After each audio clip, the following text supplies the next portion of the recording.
You are bound to make some mistakes when you thru hike the Appalachian Trail, but you really don't have to learn everything the hard way. The AT was my first long hike, and looking back now, these are 10 mistakes I think you can easily avoid. Hey guys, I'm Liz, aka Handstand, back with another Trek collaboration video to share with you 10 mistakes that AT thru-hikers make. So I did have the Appalachian Trail in mind specifically when cooking these up, but some of them could apply to any thru hike or backpacking in general. So whether you're dreaming up your next thru hike or just getting out for the weekend, these are some things to keep in mind before you hit the trail. Number 1, over planning. I feel like especially if it's your first thru hike, it's so easy to get carried away, feeling like you need to be prepared. So you're planning out the towns you want to stop in, and then the miles that you're going to hike each day and where you're going to camp each night. But honestly, you're going to end up spending so much time doing that, and it's probably going to go out the window. Unless you're experienced, it's really impossible to know exactly how many miles you're going to want to be doing each day. You got to listen to your body and feel it out.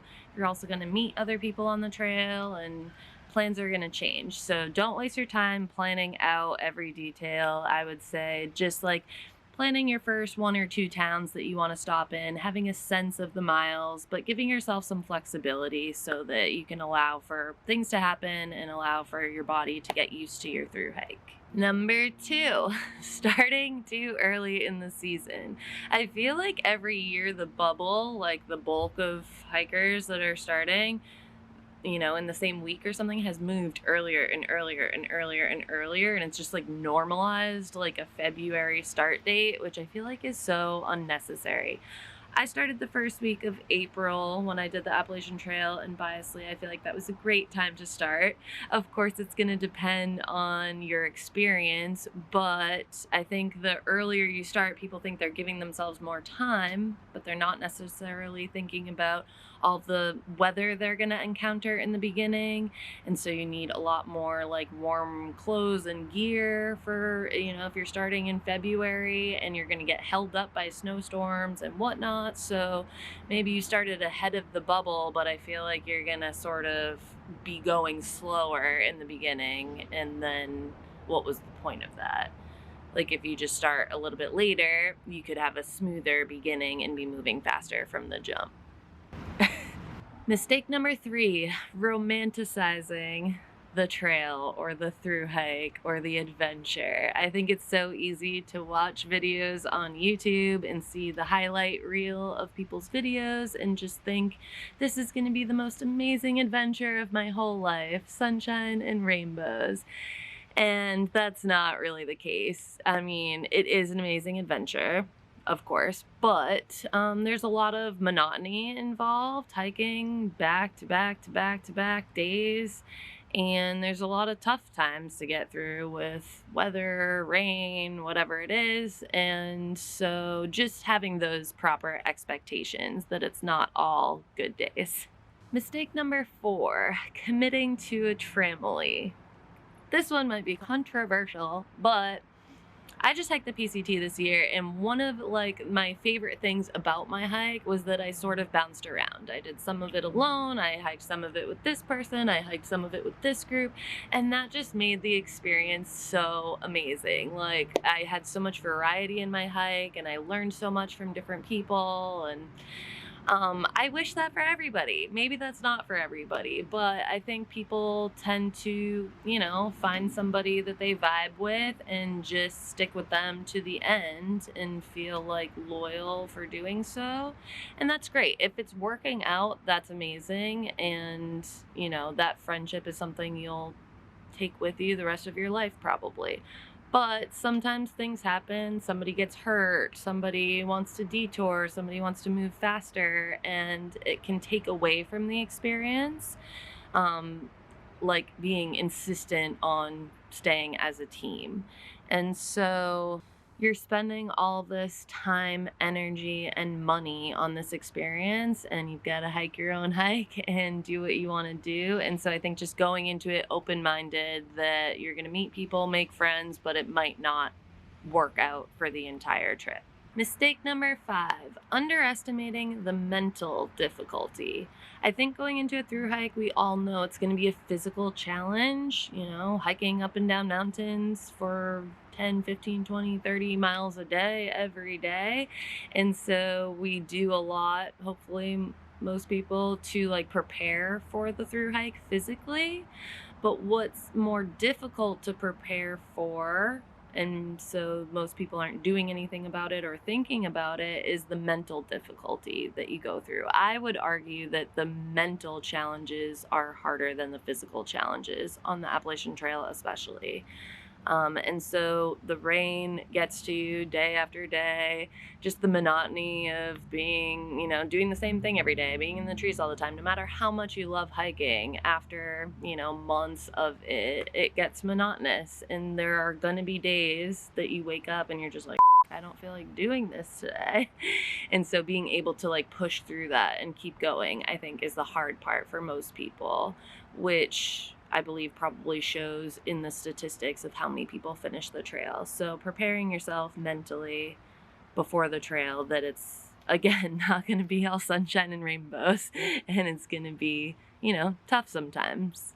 Number 6, listening to the fear-mongering. There is so much fear-mongering going on between Facebook groups or when you're on trail, even like the far out comments, and being able to just decipher what is actually worth considering as a real fear or something to be concerned about or prepared for. And also, like, sometimes when people are just being really dramatic, because if you listen to all the fear mongering, you're going to be stressed out all the time, and it's not going to be fun, and it's going to affect how you hike your hike. So be confident in what your experience is and what you do know, and just try to decipher what's worth worrying about.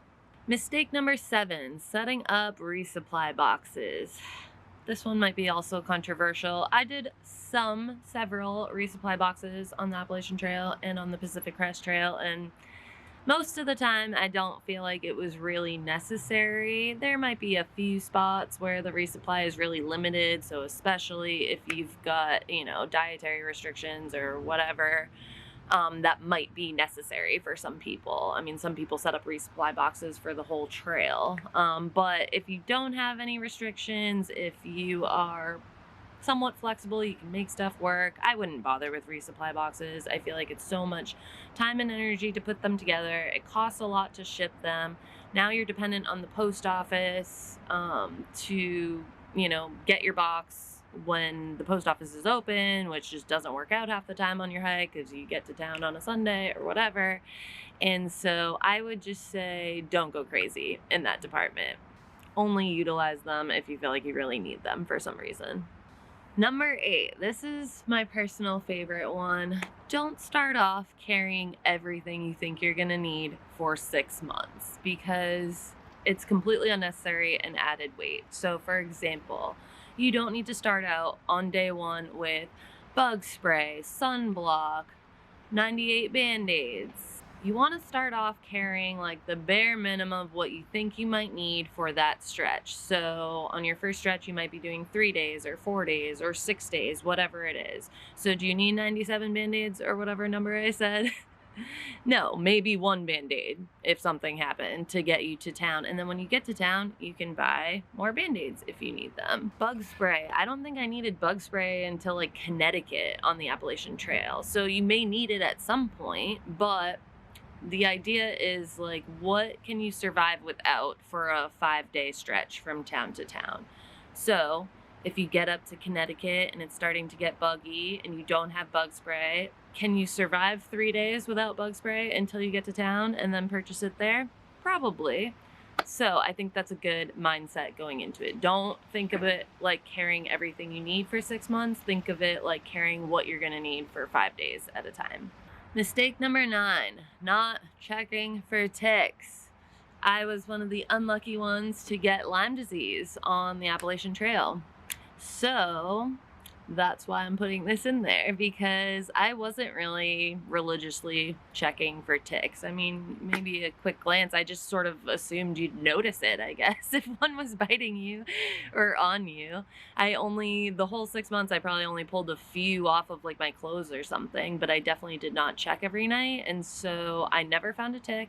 I never got a bullseye. Not everybody does get the bullseye rash. I just started to notice how tired and achy I was. And then around that time, I suddenly got like crazy fever symptoms, cold sweats, and all of that. And so I got myself to an urgent care and got tested. And yeah, I think we were lucky, or I was lucky and caught it early. So I was able to treat it. And I don't believe I've had any like lasting chronic symptoms since then.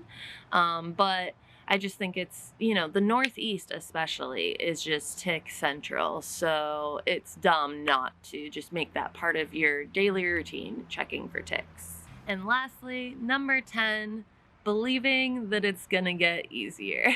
I think that sounds so pessimistic and people are probably not gonna like this one, but I think I was under the impression on the Appalachian Trail that you get your trail legs and then it's going to magically feel easier. Or everybody in the beginning kept saying, oh, once you hit Virginia, it's going to get flat. And that's not really the case. First of all, let's be clear, Virginia is not flat. Second of all, what happens is as you get your trail legs, and maybe as the terrain does get easier at some point or for certain sections, what happens is you naturally end up upping your miles. So even though you are getting physically stronger and maybe physically it is getting easier, you're making it harder by accomplishing more miles anyways. So it doesn't ever, in my opinion, it never felt like it was getting easier. It always felt pretty hard. And I think having the correct expectations will help you overcome that. So those are my 10 mistakes that AT Thru-Hikers make. Do you agree? I wonder. It's been a while since I've done the Appalachian Trail. So if you've got more to add, drop them in the comments below. Hope you have a great day and that this was helpful. See you in the next one.